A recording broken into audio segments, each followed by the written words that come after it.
mental calm. What is that? The brain of the Rajagopis. She appears in that form. In one form she appears as Kamika Ekadashi, means she embodies this calm of the Rajadevis. In one form she appears as Vijayanam Ekadashi. She gives us victory over your senses. In one form she appears as Mohini Ekadashi, means what does she do? In that form, she bewilders all your material senses. In that, she makes you more inclined towards Krishna's seva and makes you averse towards Maya's seva. Therefore, she is called Mohini Ekadashi. In one form, she is called Utpan Ekadashi, means that was the day she was born from Krishna's senses. So on that day also, if you really pray to her, you will also be born. In the sense, you will have Swarup Siddhi. In the sense, all 11 senses, your spiritual senses will manifest. In one form, she is called Uttam Ekadashi. In one form, she is called Rama Ekadashi. So many different names she has. So today she is called Putra Ekadashi. So Putra Da. What is the meaning of Putra? Putra means one who can deliver you from hell. That is the meaning of Putra. Putra. So here we see that normally in society, if you don't have a son, it is considered to be very inauspicious. Therefore, everyone on this day, all around India, they follow this Ekadashi because they will be blessed with a putra, a son. So, you see today all the Vaishnavas, everyone all over India, they are very happy. Especially those who don't have children, if they follow this Ekadashi, they will be blessed with a son. There are some histories also regarding this from Bhavishya Puran. In the Bhavishya Puran, when Yudhishthira asked Krishna, saying what are the benefits of this Ekadashi, then Krishna told Yudhishthira that there are two histories regarding this Ekadashi. And that once, there was one king, he never had any children. So then he asked one Rishi, what is the reason for this? So the Rishi said, in your previous life, you were a merchant. So when you were a merchant, and when you were wandering here and there, you came across a cow and a calf drinking water from a pond. So what did you do? You were very selfish. You shoot them away. You took a stick and you beat the cow and calf and you chased them away and you drank the water by yourself. So because of that sin you committed, you'll never have a son in this life. Because you chased that cow and calf away. But still, because you did some other pious things, you were born as a king. So he said, how can I have a son? He said, follow this Ekadashi, Putra Ekadashi. So then he was blessed with a son. Similarly, there's another history also. There was another king. He also didn't have a son. So then he was also told by the Rishi Maharshis that pray for a son on this Ekadashi and you will be blessed. Because in previous times, if the king seek wise counsel, he would seek advice from the Brahmins, from the Rishi Maharshis. Because that was the process then. So in this way, they are all blessed with children. But still we see that even if you're blessed with a child, what guarantee is there that he will deliver you? No. We see in Gaya, there is this place in Bihar, in India, called Gaya. Gaya is very famous for Pindadan. There, what do people do? They offer oblations to their forefathers.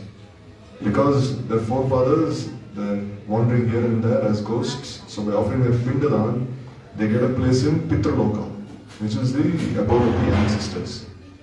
So this way, even if you offer Pindadan to your ancestors, even if you make many offerings to them, how are they being benefited spiritually? That is the question that arises.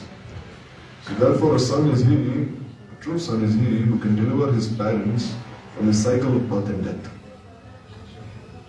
And that son, if he engages perfectly in Hari Bhajan, then he will surely deliver his parents.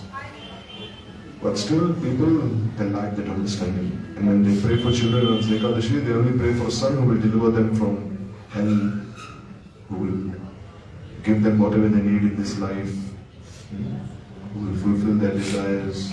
This is what people seek.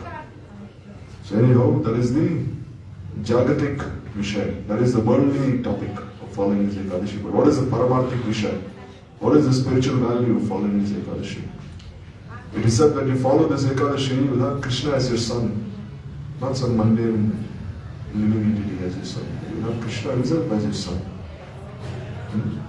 Like we see that history, we heard from the Vaishnavas, that Parjanya and Variyasi, they were the father and mother of Nanda and Yashoda, of Nanda Baba. So we know that Parjanya, his father was Devamida. And Devamida had two sons. One was Parjanya and one was Surasen. So we know that Nanda was born from Parjanya. And Vasudeva, he was born from Surasen. So this way, he had 5 sons, Parjanya. He had Upananda was the eldest. Then he had Abhinanda, then Nanda, Nandan, and Sunanda. So Nanda was the 3rd son. He was the middle one. So here, although Upananda was the eldest, still everyone respected Nanda as the king of Vrindavan. Upananda said, I am not fit for this. He said, Nanda, my younger brother, he is fit for this. So Nanda automatically, he was very magnanimous. Nanda Maharaj was a very magnanimous personality. So automatically, everyone was attracted to his qualities. But Parjanya Rishi, Parjanya Baba was very sad about one thing. What was that? That except for Nanda, all his children, all his sons had children. But Nanda did not have any children. So he was especially attached to Nanda Baba, Parjanya. So he was always thinking that all my sons have children, but why my middle son? Why doesn't he have any children? What is the reason? So this way, he was praying. What is the reason for this? So if you see, before, all the Brajavasis, they used to stay in Nandagaon. But then, what did Keshi do? Keshi, he started creating a lot of disturbances in Nandagaon. He started destroying all the homes of the Brajavasis.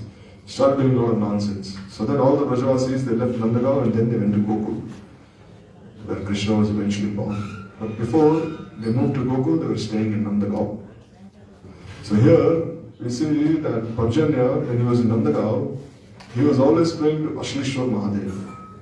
Now, where is the temple of Ashlishwar Mahadev? Near Ter Kadampa. His temple is there. Even now you can have darshan of that place.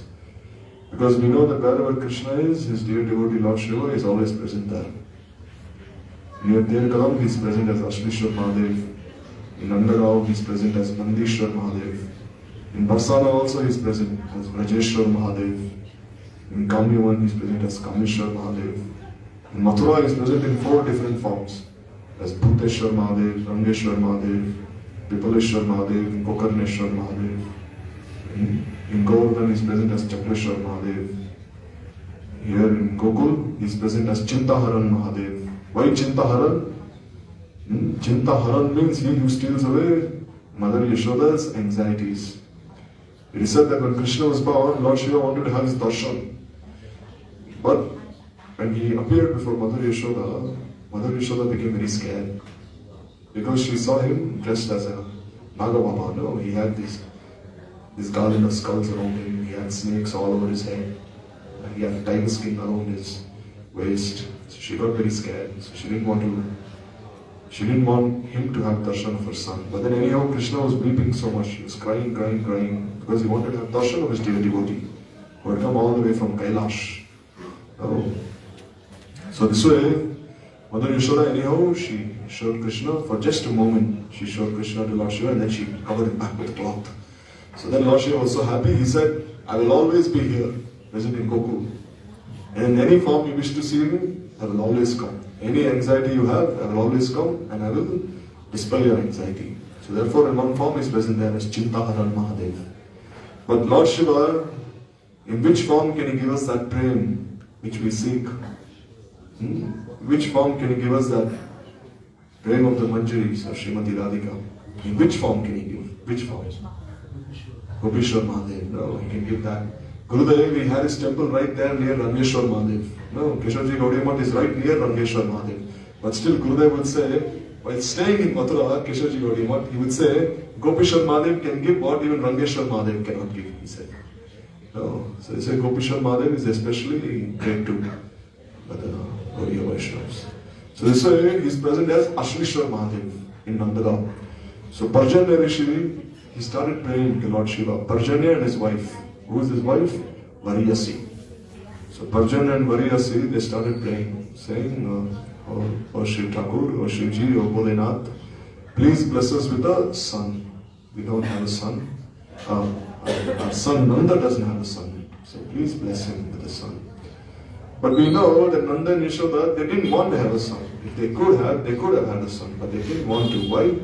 Because they said, no, Nanda, he asked Yashoda, "Oh, are you not sad that you cannot have a son, you cannot bear a son?" She said, "I'm so happy," she said, "that I cannot have a son. Because if I have a child, then what will happen?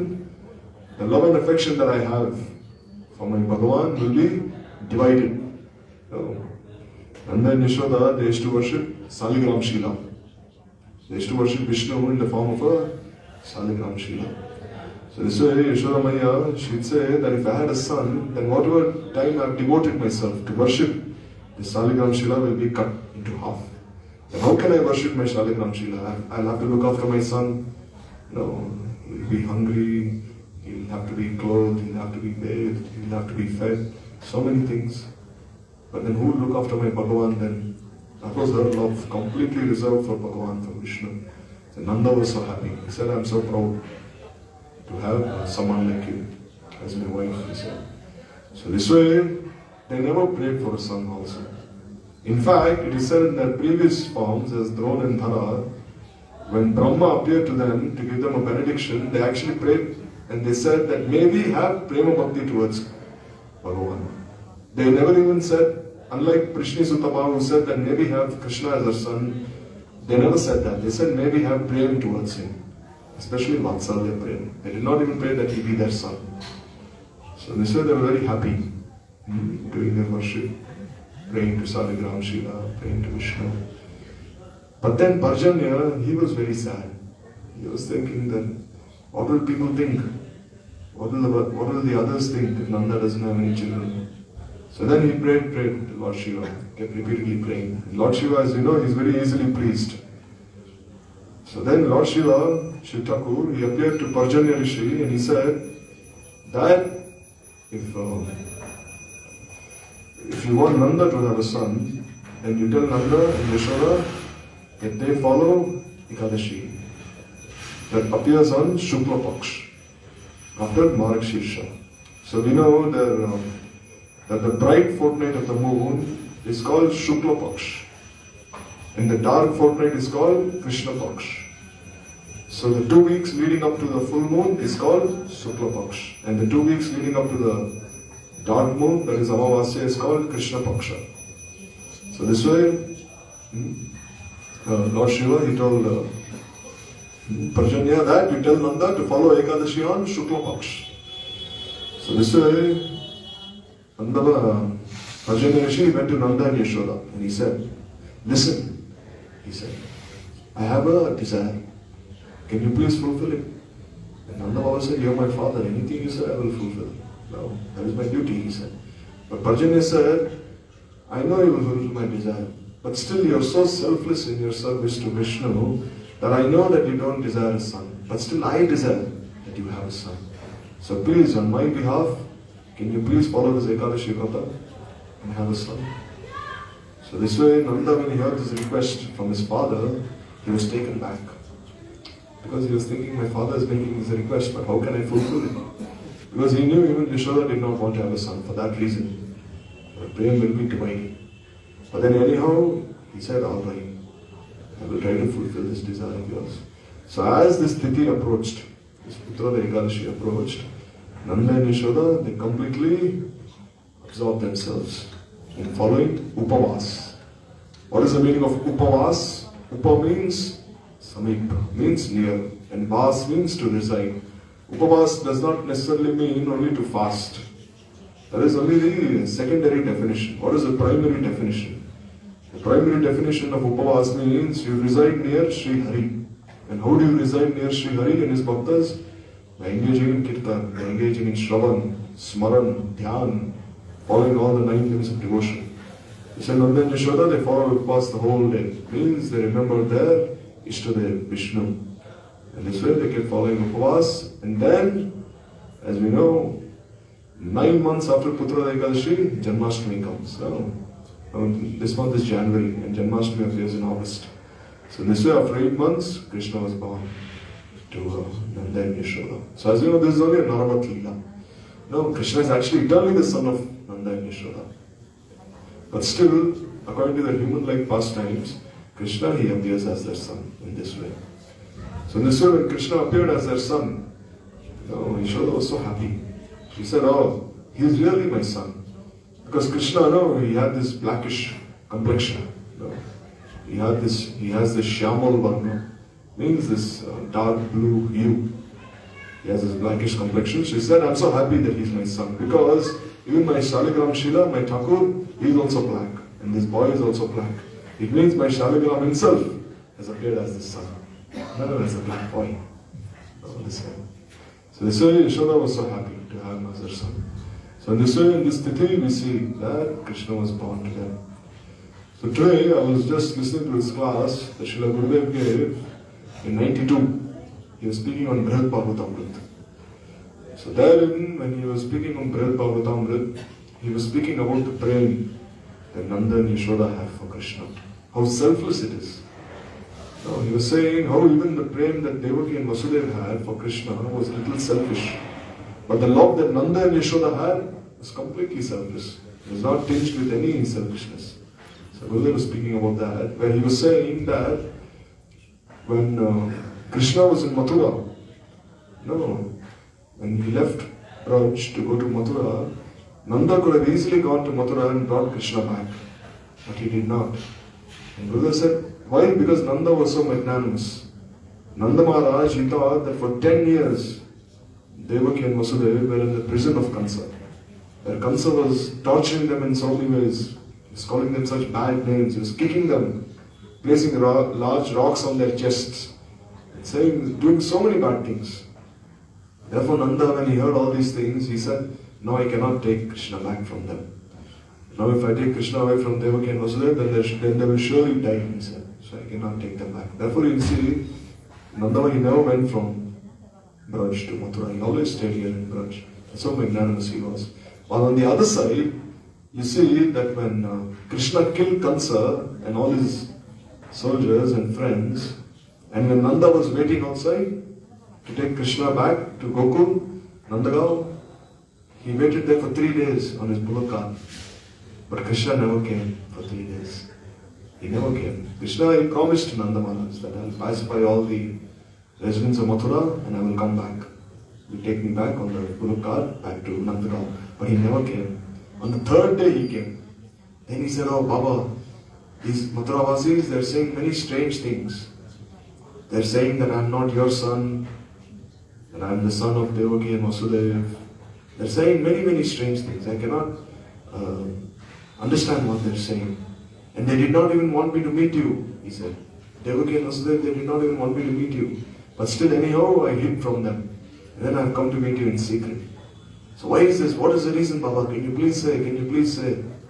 So then Nanda Baba, he said, he placed his hand on his chest and he said, Lord Krishna, I swear that you are always my son. I say that you are the son of no one else except me. You are always my son. Why are they saying this? But then Krishna said, now what do I do? They are not even letting me go anywhere. They are very closely following me. Even now they are behind, looking at me. Anyhow, they have caught me. What to do? What to do? Baba, I want to come back with you to Nandagaon. But still, they will not allow me. What to do? And Nanda said, alright, Krishna, you can come with me, but Baladev, he can stay in Mathura. Because Nanda Baba knew that Baladev was the son of Vasudeva and Rohini. This was known to everyone. This was known to all the Brajavasis, beginning from Baladev Prabhu's birth, that he was the son of Vasudeva and Rohini. But then, Nanda Baba, he said, if Baladev stays with Devaki and Vasudeva, then he will pacify them. Because I cannot take both of you. If I take both of you, then surely they will die, he said. Because they cannot tolerate separation from both of you. So I can take one of you. So Krishna, you come with me, and Baladev, he can stay behind and pacify Devaki and Vasudeva. But when Baladev heard this, Baladev Prabhu, he said, how can I leave you and stay behind? He said, actually, Vasudeva is not my father, you are my father. He said, who is the father? The father is one who looks after one his entire life. No. What did Vasudeva do? As soon as, even before I was born, he abandoned me. Even before I was born, he did not even come to see me also. So how can I claim that he is my father? You are my father. You taught me everything. You kept me on your lap. You fed me. You raised me by showering your love and affection on me. So how can I claim that he is my father and not you? He said, I can never leave you, he said. So Nanda said, but Baladev, if I take you away also, then Devaki and Vasudeva, how can they tolerate this viraha, separation? Baladev said, nevertheless, you'll have to take me. I cannot stay there. So then Nanda Baba, he was thinking, now what to do? He's thinking, if I take Krishna away, Baladev will also come. And Baladev, he cannot stay without Krishna. And then how can I, and Nanda, he was always thinking about Vasudeva's well-being. He's thinking, how can I leave Vasudeva being like that in Mathura? No, because Nanda means what? He gives happiness to everyone. No, he's the source of everyone's happiness, delight. So anyhow, Krishna then, he said, oh Baba, can I please say something? He said, all right, you can say anything you feel like. And he said, okay, just give me some days time. Just give me permission to stay for a few days in Mathura. And then what will I do? I will pacify all the Mathura Vasis, and then along with Baladev, I will return back, he said. No. When Nanda heard this, he knew, oh, what is he saying? No. What is Krishna saying? I have already promised to Yashoda that I will bring him back. I will bring your son back. Because previous to this, it is said that Akrura, he was sent by Kansa to Braj. Akrura. Why? Because Kansa, he was thinking, I've sent so many of my friends, so many demons to Brajmandal. I've sent Putana, I've sent Shakarasur, Trinavarta, I've sent Aghasur, Pakasur, Vyomasur, Vatsasur, Arishtasur, Keshi Daitya. I've sent so many, but they've never returned, he said. They've all been killed. Now what to do? As you know, Kansa himself, one day he decided that he himself will go to Braj. No, Kansa said, I myself will go to Braj and try to kill Krishna, he said. But as soon as Kansa entered Brajmandal, what happened? He came across an old lady. No, an old lady, she came in front of him. Who was this old lady? She was Yogamaya herself. Then what did she do? She caught Kansa by the hair like this. No, you can imagine, Kansa has the strength of 10,000 elephants. No, Kansa even defeated Putana. All the demons were so scared of him. Everyone was scared of him. But she caught Kansa with the hair like this. No. And then what did she do? Immediately she took him to a nearby pond and she had him bathe there. She pushed him inside the pond, and then he took a dip there. He took him by the hair and had him dip in the pond, like 3 times, like 1, 2, 3. And then what happened? As soon as he came out, he appeared like an old lady with no teeth, and like his skin had wrinkled and all these things. So then Kansa, when he saw what happened, he had transformed into an old lady. So then what did Yogamaya do? She caught Kansa and she tied him by the hair. Now he had long hair also, no? It's very easy to tie him to a branch now. She saw one branch, one nice branch, and she tied him by the hair to that branch. And then she told all the Brajavasis that this old lady, she's possessed by a ghost. So when a person is possessed by a ghost, what should you do? You should beat him nicely. When you beat him nicely, the ghost will leave that person. This is true actually. In India, this is still followed. If a person is possessed, you take him to some, Vaidya, some doctor. What will you do? This doctor, he'll start taking his slippers and start beating that person. Leave him, and then finally the ghost will leave him. This is what she said to all the Brajavasis. This lady is possessed by a ghost. So anyone who comes in front of him, beat him nicely, left and right. So then the Brajavasis, what did they do? Immediately, when they came across this old lady, and they asked her questions, but Kansa, as we know now, he was crazy. He had lost his mental equilibrium now. He was no longer mentally stable. He was very unstable now. So then, whenever they would ask him any question, he would give some answer which completely didn't make any sense. So what did they do? Start beating him left and right, left and right, left and right. So then Kansa, after some time, what did he do? He folded his hands then. He became Tinada Pisunic. He became Tinada Pisunic. The holy message. Amani Namanadena. But no Kirtanya Salahari. That last line he left. But he said, I can be Tinada Pisunic, but no Kirtanya Salahari. So then he folded his hands. He said, oh my dear mother, please forgive me that I set foot inside this land. And Purnamasi Yogamaya, she told Kansa, promise to me, you'll never come again here. You'll not even look in this direction. And he said, yes, I surely have promised. My dear mother, I will never come here. So then what did she do? She caught him by the hair and she threw him in the direction of Mathura. And as he was flying towards Mathura, he regained his form. That's Kansa then. So Kansa, there's that saying in English, once bitten, twice shy. Once you're bitten, you'll never be bit again. So he was very shy not to go to Rajmandal. So he was thinking what to do. Then finally, Kansa was a great politician. He knew what to do. So he looked towards Akrura. He said, Akrura is like the uncle of Krishna and Baladev. So he said, my dear Akrura, can you please go to Nandagaon, to Rajmandal, and can you please bring these two boys? Now I'm going to organize a big festival, Dhanush Yagya. Now I'll bring one Dhanush of Lord Shiva, means Lord Shiva's bow. And then I'll have a big festival, many wrestlers will come and many festivities will take place. So please bring these two boys. Because these two boys like playing so much, I've heard, they will also play here as much as they want in Mathura also. I will make all arrangements for them. So then Akrura immediately knew that Kansa is very evil. He wanted to have these two boys killed. So then Akrura was thinking, what to do now? Kansa said, either you go to Brajmandal or the only other option is I'll have you killed. So what do you want? He said, either go there or be killed, he said. So then Akrura said, better that I go to Brajmandal and at least have darshan of Krishna and Baladev. Even if I'm killed by him, because demons can never be trusted. Akrura knew that even if I bring Krishna and Baladev here, along with Krishna and Baladev, he will kill me also. Then he said, anyhow, Krishna and Baladev, they are Parabrahma themselves. They are Bhagavan themselves. What can this demon do? And then Kansa, what is he doing? He's taking one snake and he's placing the snake around his neck. So what will that snake do? Anytime it will hiss and bite him. Means he's putting this garland of death around his neck. So he said, alright, if he wants to die, let him die. Then Akrura said, alright, I will go and bring Krishna and Balaram here to Mathura. Then Kansa, he said, alright, if you're going to Braj, take my golden chariot, he said. Kansa had a very nice chariot made of gold. So take my gold chariot and go there, he said. Immediately Kansa, he had the chariot nicely decorated, with garlands and all these things. And then he had Akrura sit there. And then he sent him. Where? To Rajmandal. So then Akrura, as he was proceeding towards Rajmandal, he was only thinking about Krishna and Baladev. When will I see these two boys? When will I see them? When will I take their foot dust? He said, how can I believe my eyes that Bhagavan himself has appeared in this world as the son of Nanda and Yashoda? So Akrura was only thinking about that. And as he got down from the chariot, there he started looking at the footprints of Krishna and Baladev and all the Brajvasis. And immediately he took that dust and started smearing it all over his body. Smearing it. In Hindi they say ragadna, sharir ko ragadna. Just like rolling in the dust, taking the dust and smearing it.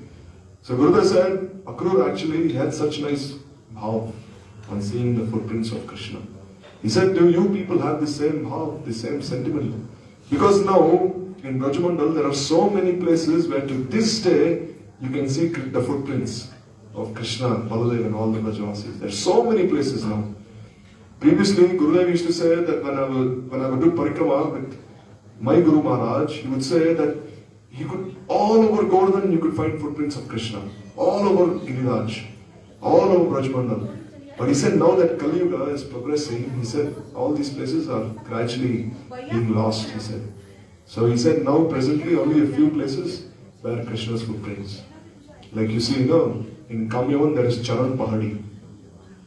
There's a very steep slope. If you go to Kamyavan, then you can have darshan of the footprints of Krishna.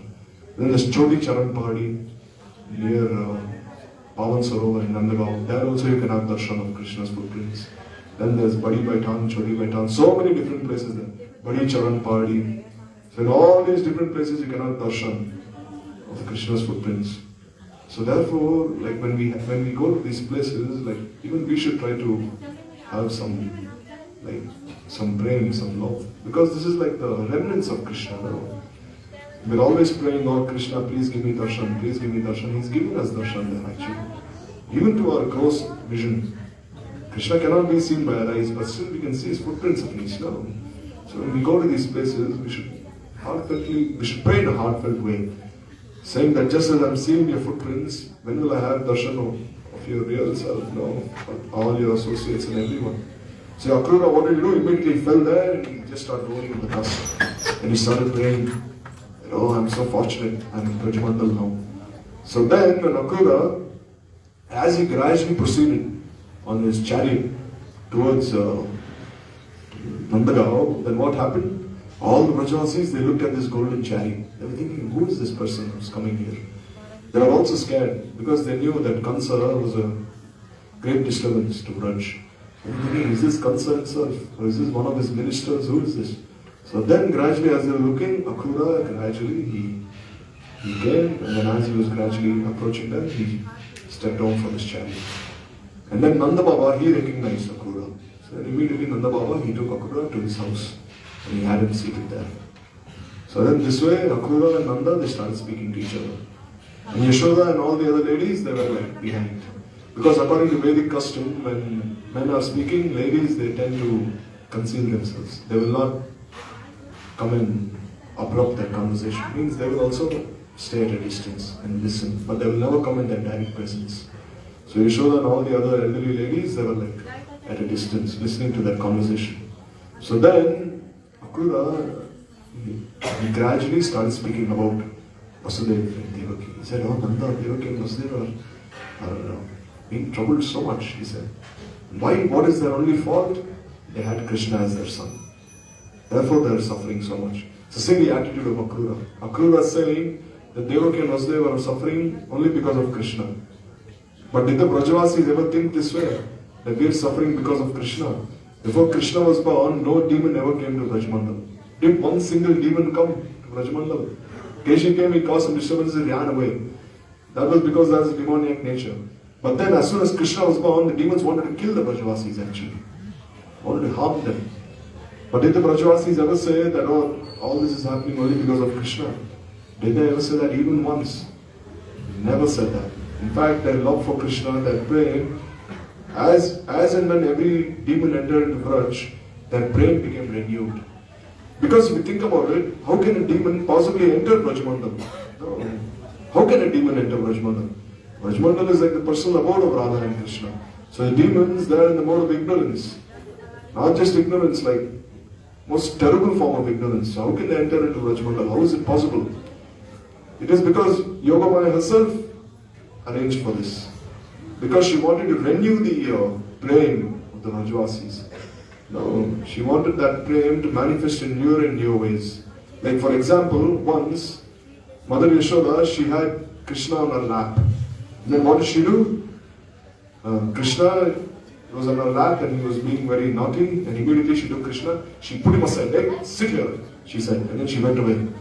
So then Krishna thought, oh, what is Mother Yashoda doing? Like, she just kept me aside and she's doing her other work, and she's doing other household work, like cooking, cleaning, and she just kept me aside, she's neglecting me. So what did Krishna do? Immediately he told Yogamaya, oh, bring one demon here. And who appeared? Trinavarta appeared. And Trinavarta, what did he do? He immediately appeared as a whirlwind, and he took Krishna high up in the air. And when Mother Yashoda saw this, she fell unconscious to the ground. And then anyhow, when Krishna killed Trinavarta, and when he was lying down on the ground, and immediately Yashoda, she took Krishna on her lap again. Jero, my son, come. And then immediately she started feeding him milk. She started caressing his head, kissing him, fondling him. Why? This way she thought, oh, this demon could have killed my son, but then anyhow, by Bhagavan's mercy, my son was spared. And then this way her prayer for Krishna was renewed. It increased more and more. So this is the only reason that the demons entered Brajmandal. So this way, the Brajavasis never thought that, oh, because of Krishna, these demons are trying to cause so many disturbances. They never thought even once. But see what Akrura is saying, Devaki, Nanda and Yashoda. That Devaki and Vasudeva are only suffering because of your son. So he said, Nanda, no, he was thinking. So then, Akrura, he told Nanda Baba that there is only one way they can be freed from their suffering. And that only way is that if you have two sons, come and kill this Kansa. Kansa is a great burden to everyone. So please let your sons come here. And as soon as Mother Yashoda heard what Akrura was saying, immediately she started losing her consciousness. And then she became very angry after some time, saying, what is this man saying? He's trying to take my son away from here, from Brajmandal. Immediately she became so angry, and then but she could not say anything. No, ladies, they can never say anything. Especially during olden times, they would only listen, but they had no right to speak in front of, like, when a discussion is going on among men, then they would never speak up.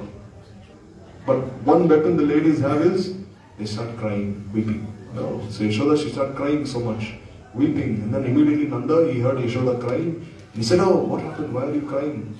He said, how are you even listening to him? He is saying that he will take Krishna away from us, and you are staying quiet. You are not saying anything in reply. How can you even bear this? He said. No, but Nanda said, Vasudev is my brother, he said. He did not even say Vasudev is like my brother. He said, Vasudev is my brother, he said. So I have to listen what's happening. So then anyhow, Krishna and Baladev, they were also listening to Akrura. And Akrura was saying that, oh, Kansa, he's doing such bad things and you're not doing anything. So what was Akrura doing? He was inside. He was causing this mood to swell, this Vaishnavas inside Krishna and Baladev. So then Krishna and Baladev, they were thinking that, oh, our father, Nanda, he just said that Vasudeva is his brother. He's his close friend. So therefore it is our duty to rescue Vasudeva because he's so dear to our father. So this mood started to arise in them. So this way Akrura, he was very clever in inciting this Vaishnavas to appear in Krishna and Baladev. So he was saying more and more things like this. So here actually, Sanatana Goswami, he describes in detail here. Here, he describes in great detail because he speaks those same, he has written those same words that Akrura spoke here. So here you see, he's saying, so here it says that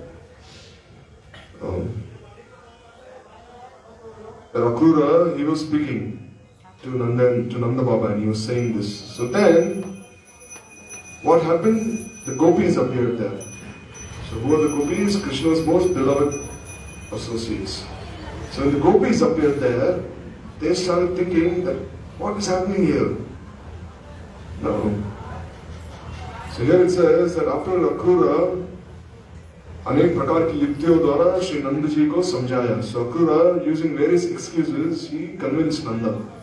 Then what did Nanda do? Anyhow, he consoled his wife, Yashoda. He pacified her. And then what did he do? He took Krishna and Baladev outside. So then when the gopis saw this, they said, what is he doing? What is Nanda Baba doing? And then immediately the gopis started crying. They abandoned all shame. Here, Sanatana Goswami saying, ऐसा देखकर गोपियां बड़े दुखित स्वर से हाहाकार करती हुई लज्जा त्याग कर रोने लगी. So here you see, the gopis, they abandoned all shame. Because previously the gopis would never freely meet with Krishna. No, the gopis were very shy. Especially in the presence of all the elderly Brajvasis, they would never even look at Krishna, what to speak of meeting with him. But here, as soon as they heard what Akrura would do, that he would take Krishna and Baladev away to Mathura, they started weeping in front of them, started crying. Now they lost all shame. Now they did not even care for their shame. They started crying. So then, they started crying loudly also, Ucha Swarse. And then they were only looking towards Krishna. They did not even care to see if anyone else was looking at them. They were only looking towards Krishna. And then, Yashoda, she came outside. And then she was wiping her tears away. And then she caught Krishna's hand. And then what did she do? She gently caught Krishna's hand and she placed Krishna's hand in Akrura's hands.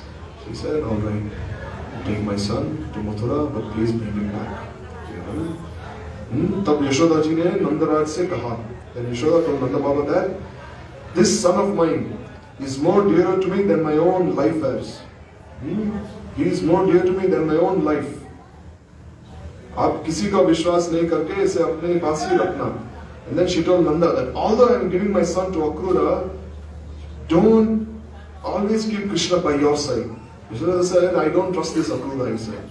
And then please, just as I am handing him over to you, please promise to me that you will return to Nandagaon, and just as I am handing over my son to you, you will hand him over to me. Just as I am handing over Krishna to you, please hand Krishna over to me. Can you please promise this to me? She's telling Nanda. Then In this way, Yashoda, speaking these words, she fell unconscious to the ground. And then as soon as she handed over Krishna to Krura, and when she entered the house, there she saw that the house was completely empty now. Why? Why was the house completely empty? Because Krishna was no longer present there. Here it says, Unhone Krishna Sunya Ghar mein pravesh kiya. So now the house was completely devoid of Krishna's presence. Then when all the Brajavasis who saw the Yashoda enter the house, they also followed her from behind. And when they saw the house also, that it was completely empty, they all caught each other's hands and they all started crying, weeping, weeping, weeping. So here you see, why do the Goswamis always emphasize on separation? No, like in these Goswami books, we always see that they're only speaking about separation. We don't read so much about meeting. We read something about meeting, but we read more about separation. Why? Because for us aspiring sadhakas, this mood of separation is most helpful. Why? Because we've never seen Krishna. We've never met Krishna. We've never spoken to Krishna. So therefore, by cultivating this mood of separation, by weeping for Krishna, then what will happen? This mood of separation will eventually lead to Milan, meeting with Krishna. Therefore, you see the Goswamis are always emphasizing on this mood of separation. That just as the Brajavasis are weeping, you must also weep. Actually, all these pastimes are very unique. Why? Because they only appear in Prakat Braj. In the Aprakat Braj, in the spiritual world, there Krishna is always present there. He never leaves, he never goes to Mathura or Dwaraka. He is always present amongst the Brajavasis. There is only a little separation. What is the little separation? When Krishna goes cowherding. No, when he goes cowherding here and there with his friends, then the Brajavasis feel a little separation from him. But in the material world, when Krishna manifests his pastimes in the material world, then what does he do? He leaves, he goes to Mathura and Dwaraka. So then that separation is more and more pragad, means more and more condensed.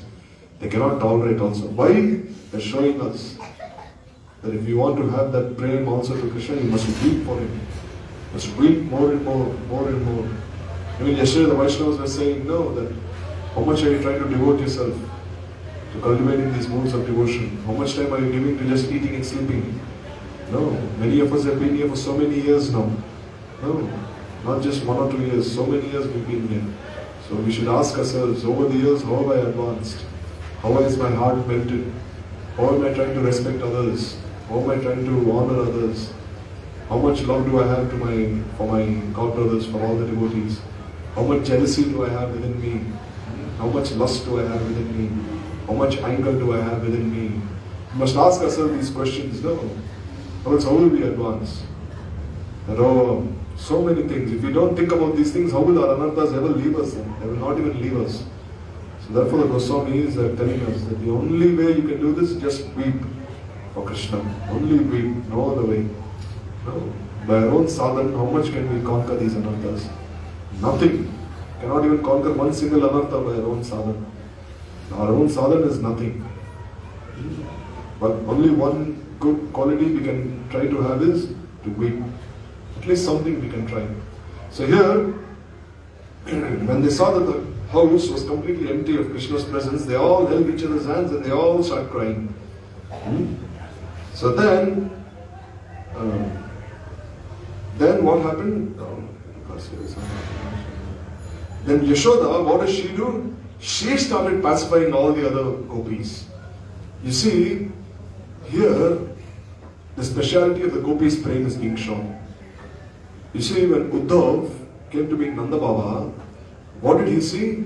Nanda Baba, he spoke a few words to him, but Yashoda never spoke any words to him.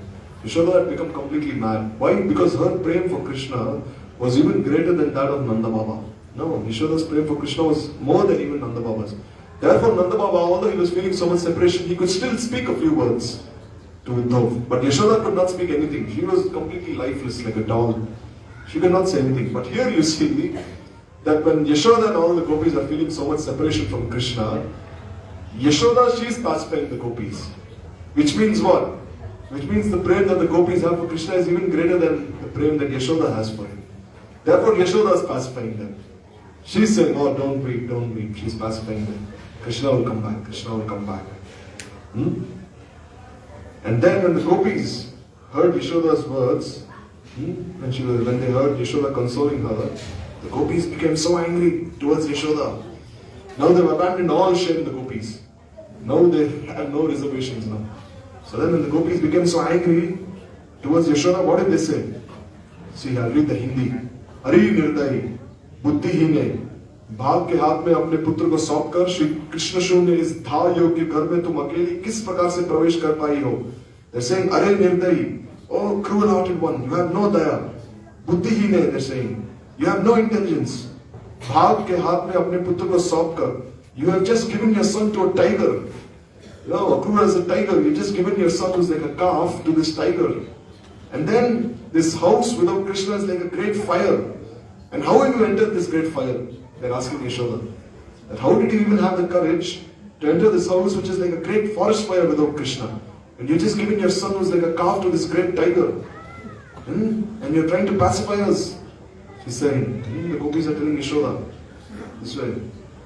And then all the Braja gopis they looked towards Yashoda and Nanda and they said, fire on us. Fire on us. And they started cursing Akrura. And then they became so restless. And they all came out of the house. And then they all started weeping. And then they all started calling out to Krishna. And then they started running behind the chariot. They tried catching Krishna from behind. And then when Akrura, Nanda Maharaj, Baladev and all the Gopas saw how the Braja gopis were lamenting in separation, saw how they were weeping, then even their hearts melted. They were also thinking, oh, how the gopis are weeping. And then Krishna, what did he do? Not only did his heart melt, but he also started weeping. Looking at the gopis, he also started weeping. And then when the Vrajavasis saw all this, means all the elderly Vrajavasis, when they saw all this, they were like completely bewildered. They were thinking, what is happening here?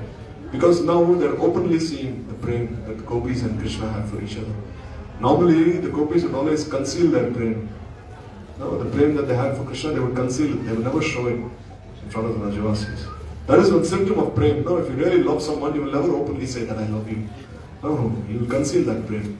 Similarly, the gopis always conceal their prem for Krishna. But now, in front of all the Vrajavasis, they are weeping and crying out to Krishna. So all the Vrajavasis, when they're seeing this prem that the gopis had for Krishna, they're bewildered now. They're thinking, what is happening here?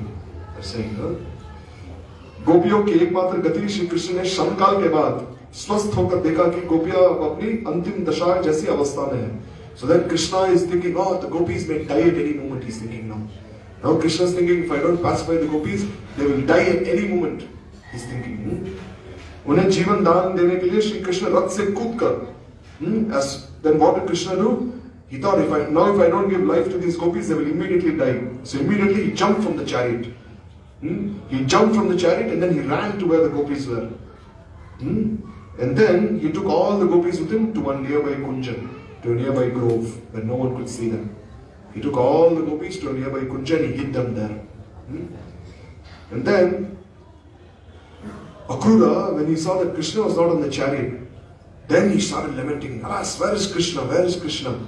And then Akrura is very intelligent, very clever. So what did he do? He thought, oh, Krishna has left, but Baladev is here. He said, I will control Baladev by my words, he said. He knew that Krishna, he cannot live without Baladev. So he knew that Krishna, although he is with the gopis, Baladev is here. So what will I do? I will speak some very clever words and I will control Baladev, he said. No, this is how, if you want to, this is how politics works. See?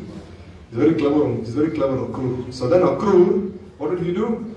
He started telling Baladev about how all the Yadavas are suffering, how Devaki and Vasudeva are suffering. And then he said, oh Baladev, you know why they are all suffering? It's because of your younger brother. Your younger brother Krishna, because of him, Kansa is torturing them, he said. And just see your younger brother now. He just jumped away and he ran away now. And now they're all suffering because of him. So then Baladev, he is very simple-hearted. No. So then Baladev thought that, yes, what is Krishna doing?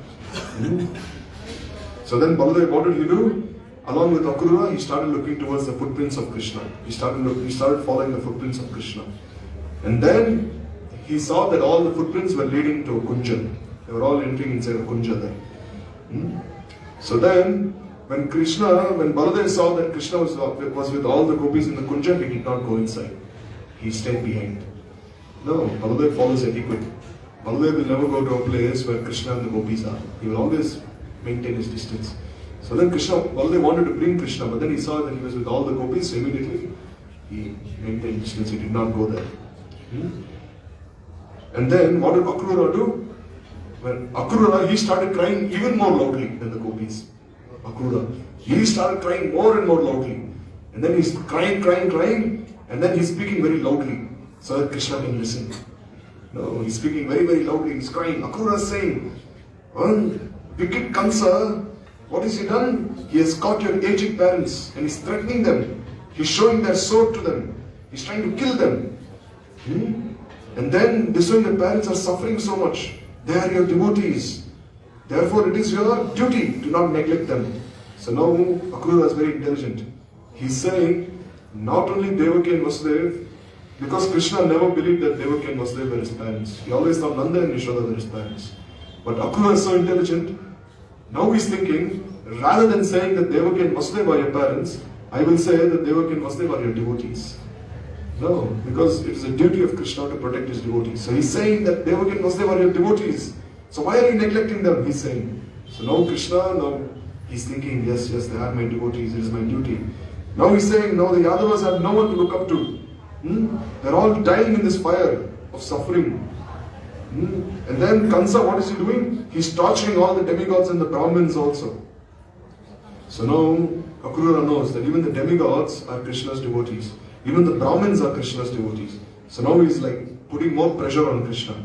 He's saying not only is he torturing their parents, Devaki and Vasudev, who are the devotees, but he's also torturing all the demigods and goddesses. He's also torturing all the Brahmins. So immediately come, he said. And then Kansa, what is he doing? He's showing his strength to everyone. He does not care for anyone. And look at you, he's saying. So in this way, Krishna, when he's listening to all these things, now he's becoming restless. So Akrura is saying, please rescue the Yadavas. They are all suffering so much, and please rescue Devaki and Vasudev.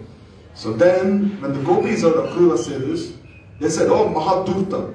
Durta means oh great cheater, oh great liar, oh follower of Kansa. Agyapalat Dut means you are his messenger who follows his every order. How can you say that Devaki and Vasudeva are Krishna's parents? How do you even have this courage to say that? So this is the gopis are chastising Akrura. Nanda and Yashoda are his parents. By speaking this lies, you are taking Krishna away to Mathura. The gopis are saying, you are saying that if Krishna does not go to Mathura, Kansa will kill Devaki and Vasudeva. That is what you are saying. But don't you realize that if you take Krishna away from Braj, if you take him to Mathura, all the Brajvasis will die.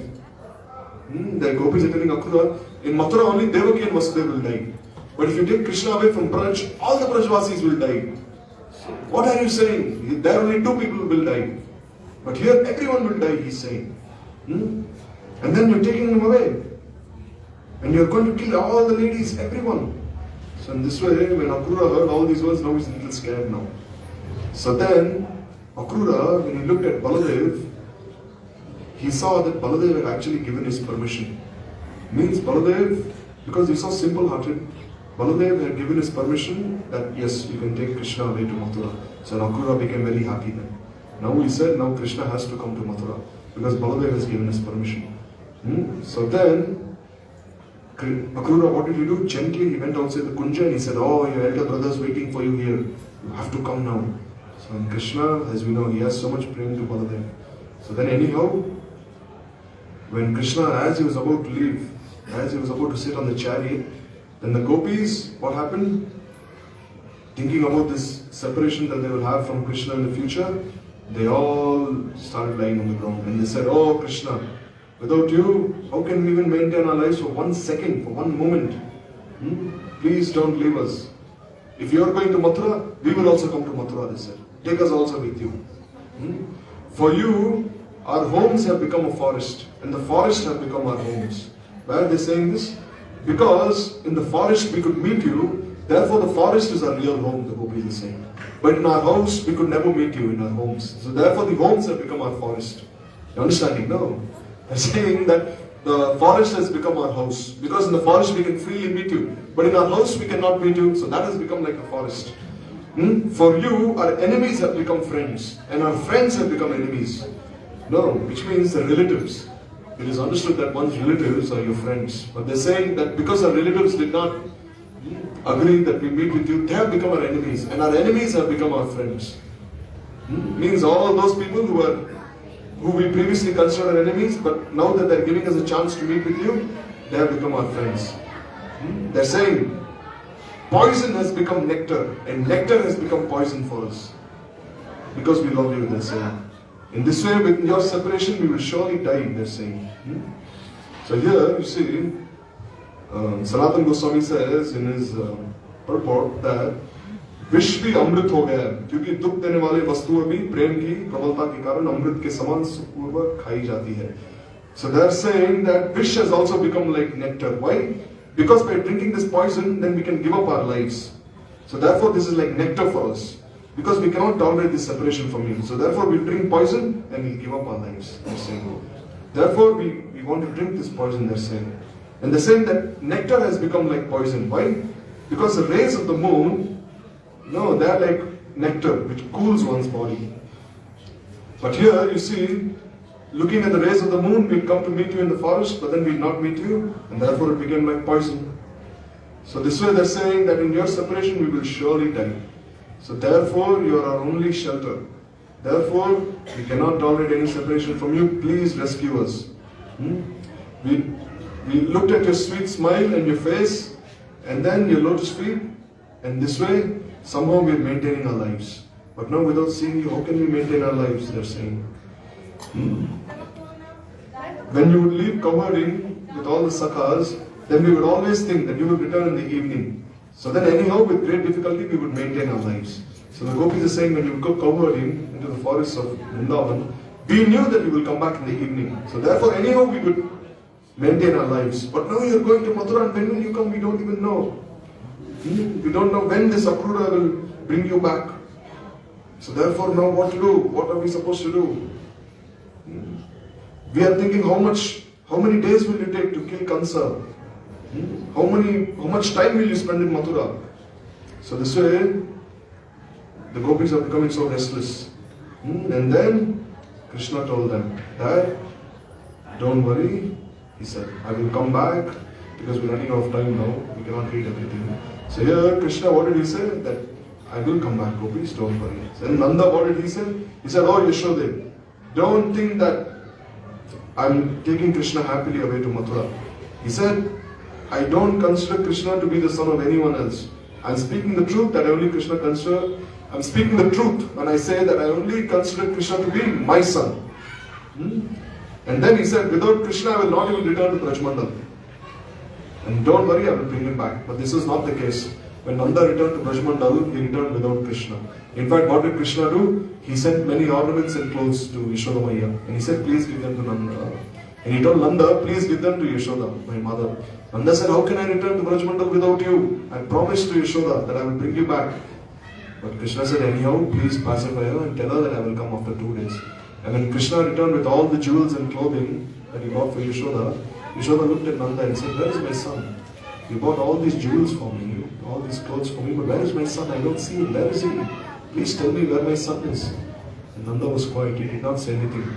Immediately he went inside the house, locked himself inside the room. And then Yashoda completely lost her senses. And he said, where is my son?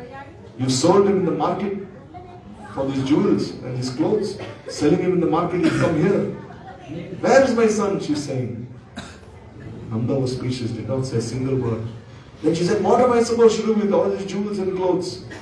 She said, how can you even bring these things in front of me? Then Nanda, after some time, he came and he told Yashoda that Krishna has promised that he will come tomorrow or the day after tomorrow. So therefore he sent these clothes and jewels. He said that if you wear these clothes and jewels, and when he returns to Braj, if he sees you wearing these clothes and jewels, he will be so happy. So therefore, for Krishna's happiness, please wear these clothes and jewels. And when Krishna returns, he will be so happy to see you wearing them. And Yashoda is so simple-hearted. What did she do? She said, my son said that. My dear son said that. He said, yes, he has promised. Immediately she reached out to all those jewels and she started covering herself with all those jewels. She took all those clothes and she gave it to all the gopis. She said, wear it. Krishna is coming tomorrow, the day after. We should be ready for him. We should be ready, wear it. And all the gopis, they started wearing these jewels and all these dresses. But Krishna did not come. No, he came after like more than 100 years. So you can imagine, more than 100 years, every day they were waiting for Krishna, wearing those jewels, wearing those clothes. When will Krishna come? As for the gopis, they did not even change their clothes. The gopis, what did they do when Krishna left with the chariot? They wept so much in separation that the ground became muddy and all their clothes were stained with that mud. And they did not even change their clothes. They said, this is the sign of our love for Krishna. This is the sign of our tears that is mixed with the mud. They did not even change their clothes. So this is the separation that the Vrajavasis have for Krishna. So we should also try to have a drop of this separation. Without this separation, how will we progress? No, because the material world is very dangerous. Anytime we can deviate, fall away from this path. So therefore, we should try to have this separation. Without this separation, our devotional practices will never bear fruit. So therefore, on this Tithi, Putra Ekadashi, when Nanda and Yashoda were blessed with the son, that is, Krishna himself became their son, we should also pray to Nanda and Yashoda and all the Vrajavasis, the Vrajadevis, that in our lives also, anyhow, in one life or the other, we can also not just, we can also be a part of these pastimes. Why are we reading these pastimes? Why are we listening? So that one day we can also have this greed to enter into these pastimes, to witness these pastimes, serve in these pastimes. This is our goal, no? So we should try to have a little greed. Then our observance of Ekadashi Vrat will be successful. Then we will please Guru and Vaishnavas so much also. They see that we even have a semblance of this particle of greed.